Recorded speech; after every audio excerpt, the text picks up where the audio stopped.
Sejam muito bem-vindos a mais este vídeo. Meu nome é Viviane Ribeiro, sou especialista em banco de dados e soluções de BI na BI do Brasil. Fiquem à vontade para me contactar em caso de dúvidas. Meu e-mail é viviane@bidobrasil.com.br. Durante este vídeo estaremos falando sobre ETL. Então, o que é o ETL, os principais componentes, o ETL dentro do ciclo de vida do Data Warehouse e quais são os requisitos para um projeto de ETL. Então, o ETL vem do inglês Extract, Transform and Load, ou seja, extração, transformação e carga. O ETL visa trabalhar toda a parte de extração de dados de fontes externas, transformações desses dados para atender às necessidades de negócio e a carga desses dados para dentro do Data Warehouse. O foco desse vídeo é a utilização do ETL voltado para Data Warehouse, para ambiente de BI, mas vocês podem fazer uso das ferramentas de ETL para todo tipo de trabalho de importação, exportação, transformação de dados para outros ambientes de banco de dados ou para outras necessidades de negócio a serem endereçadas. Os projetos de Data Warehouse eles costumam consolidar dados das mais diferentes fontes e a maioria dessas fontes tendem a ser bancos de dados relacionais ou flat files. Mas podem existir outros tipos de fontes também. E o sistema de ETL deve ser capaz de se comunicar com as bases de dados e ler os mais diversos tipos de formatos de arquivos que podem estar sendo utilizados por toda a organização. A ferramenta que nós podemos utilizar na parte de ETL da Microsoft é o Microsoft SQL Server Integration Services. Então, aqui os principais componentes do ETL. Nesta imagem, nós podemos visualizar um exemplo de modelo de arquitetura de uma solução de BI, que é composta pelos data sources, ou também chamados sistemas operacionais, todos os componentes do sistema de ETL, toda a parte da camada de apresentação e as aplicações de BI, que são chamados front-end, né, que ficam na camada de front-end. O nosso objetivo aqui não é falar e detalhar sobre toda essa arquitetura, mas sim visualizar os principais componentes que fazem parte de um sistema de ETL. Então, vamos a eles. Na parte de ETL, nós temos a parte de extração, que é a etapa onde nós realizamos a coleta dos dados dos data sources, ou sistemas operacionais, extraindo-os e transferindo-os para dentro do Data Warehouse. Nós temos também uma etapa que é o que nós chamamos de limpeza, consolidação ou ainda chamado de transformação. É nessa etapa que realizamos os devidos ajustes, podendo assim melhorar a qualidade dos dados e consolidar dados de duas ou mais fontes. O estágio de transformação, ele aplica uma série de regras ou funções aos dados extraídos para ajustar os dados que estão sendo carregados. Algumas fontes de dados necessitarão de muito pouca manipulação de dados e, em outros casos, podem ser necessários trabalhar várias transformações, como, por exemplo, seleção de apenas determinadas colunas de uma tabela, tradução de valores codificados.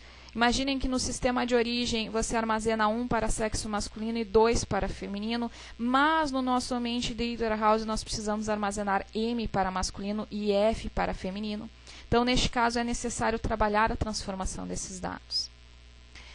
A outra etapa é a parte de entrega, ou também chamada de cargo de dados, que consiste em fisicamente estruturar e carregar os dados para dentro da camada de apresentação, seguindo já um formato dimensional.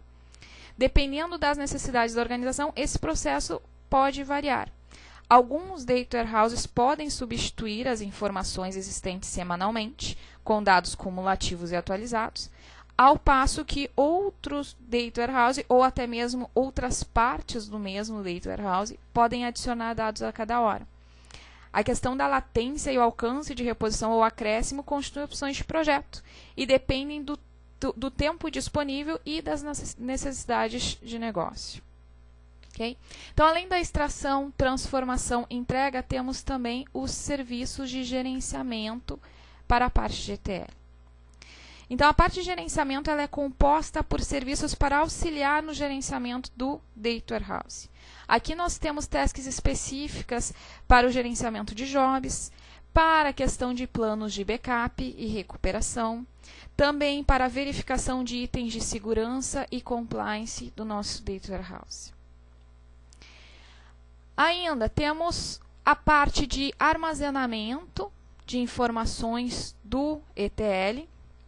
Então, para o processo de ETL acontecer, é necessário alguns locais para armazenamentos dos dados que estão sendo trabalhados pelo processo de ETL. Dados também relativos ao log do processo de ETL. Dados referente à auditoria, resultados de auditoria das dimensões e assim por diante.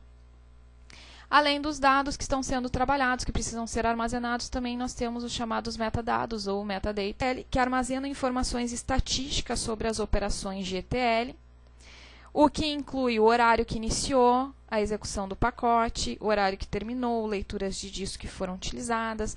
Temos também nos metadatas informações sobre todo o fluxograma de trabalho dos dados, sobre informações sobre o backup, scripts DDL, o que mais que nós temos aqui? Informações sobre toda a questão de qualidade dos dados, as regras de negócio que estão sendo utilizadas dentro do pacote, entre outras várias informações que são armazenadas. Então, ETL dentro do ciclo de vida do Data Warehouse. O ciclo de vida DW é composto por uma série de etapas. Inicia-se pelo planejamento do programa ou projeto. Passamos pelo levantamento e definição dos requisitos de negócio e aí nos dividimos por 3 caminhos que podemos estar trabalhando paralelamente. Um seguindo para a parte de arquitetura e design técnico, outro trabalhando a definição da modelagem dimensional, o desenho físico e a parte de ETL, e um outro caminho onde nós vamos estar trabalhando toda a parte de planejamento e desenvolvimento da aplicação de BI. O front-end propriamente dito, para daí, após ter todas as etapas concluídas, fazer o deployment da solução e manter, fazendo todo o gerenciamento e gerenciar todo o crescimento do nosso DW. Então, quais são os principais requisitos para um projeto de ETL? Então, antes de iniciar um projeto de ETL, é necessário que os seguintes itens estejam muito bem alinhados.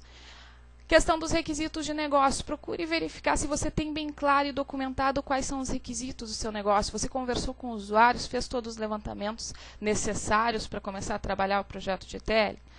Foi feita uma viabilidade dos dados, então foi analisado os dados hoje estão íntegros, quais são as issues que você precisa endereçar dentro do projeto de ETL para tratar a questão da viabilidade dos dados.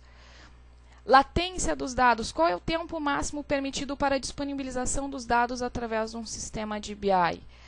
Ou seja, qual que é o delay que eu posso ter das minhas informações entre o sistema operacional e a minha aplicação de BI? É necessário ser real-time ou eu posso fazer uma carga no meu Data Warehouse a cada 1 hora, a cada 1 dia, a cada 2 dias? Qual que é o tempo de latência que eu tenho para trabalhar? Isso é importante ter definido também. Quais são as políticas de compliance e segurança adotadas pela minha empresa? Então, se eu preciso ter dados com mais de 10 anos, onde é que eu vou buscar esses dados? Será que eles estão todos no sistema operacional ou tem alguma política de archiving? Né? Então, tudo isso é importante ter bem endereçado quando estiver iniciando um projeto de ETL.